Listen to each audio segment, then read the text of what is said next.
नमस्कार, मी रेणुका. तर तुम्हा सर्वांचा माझ्या यूट्यूब चॅनलमध्ये फार फार स्वागत आहे. तर आजच्या व्हिडिओमध्ये मी तुमच्यासाठी बाजारातून विकत न आणता घरच्या घरी फारच सोप्या पद्धतीने पौष्टिक असे गहू पिठाचे बिस्किट कसे बनवता येईल हे दाखवणार आहे. तर मग उशीर कशाचा, चला सुरू करूया आजचा व्हिडिओ. तर सर्वात आधी हे पौष्टिक बिस्किट बनवण्यासाठी आपल्याला एक बाउल घ्यायचा आहे आणि मी ते 4 चमचे तूप घेतलेलं आहे. तर ते आपल्याला याच्यामध्ये घालायचं आहे. त्यानंतर आता आपल्याला याच्यामध्ये 2 चमचे साखरेची पावडर घालायची आहे. तर तुम्ही आपल्या चवीप्रमाणे ते साखरेची पावडर वापरू शकता.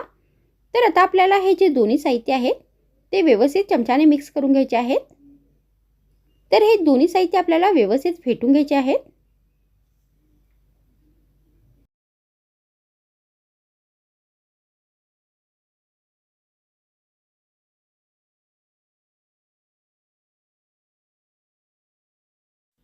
तर आता इथे हे दोन्ही साहित्य व्यवस्थित मिक्स झालेले आहेत. त्यानंतर आता आपल्याला याच्यामध्ये 1 कप गव्हाचे पीठ घालायचे आहे. तर तुम्ही इथे मैद्याचा पण वापर करू शकता.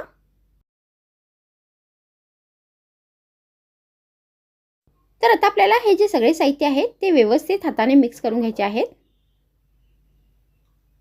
त्यानंतर याच्यामध्ये आपल्याला थोडे थोडे करून दूध घालायचं आहे आणि हे पीठ आता व्यवस्थित घडसर असे मळून घ्यायचं आहे.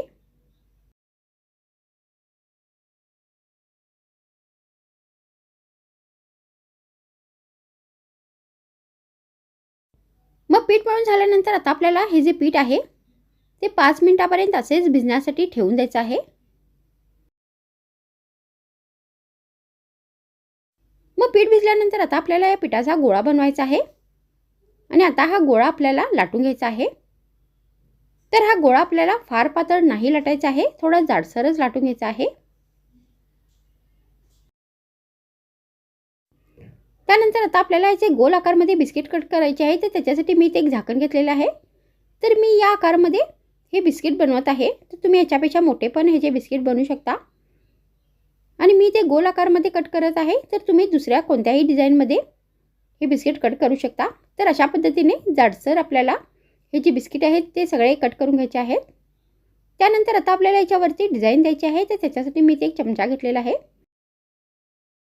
तर तुम्ही आपल्या आवडीप्रमाणे दुसऱ्या कोणत्याही डिझाईनमध्ये ही रेसिपी बनवू शकता. तर अशा पद्धतीने आता या सगळ्या बिस्किटवरती आपल्याला ही डिझाईन बनवून घ्यायची आहे. तर मी इथे या सगळ्या बिस्किटवरती ही डिझाईन बनवून घेतलेली आहे. त्यानंतर आता आपल्याला ही रेसिपी फ्राय करायची आहे. तर त्यासाठी मी गॅसवर तेल ठेवले आहे. तर तेल गरम झाल्यानंतर आता आपल्याला याच्यामध्ये हे सगळे बिस्किट घालायचे आहेत.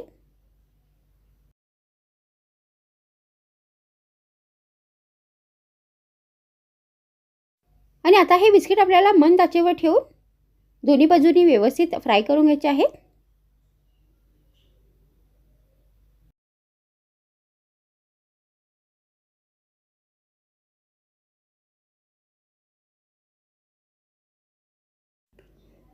तर अशा पद्धतीने तुम्ही रुचकर असे गहू पिठाचे पौष्टिक बिस्किट बनवून मुलांना खायला देऊ शकता. तर मग आजच्या व्हिडिओमध्ये इतकेच. पुन्हा भेटूया आणखीन एक नवीन व्हिडिओमध्ये. तर मग थँक्स फ्रेंड्स, वॉचिंग माय व्हिडिओ.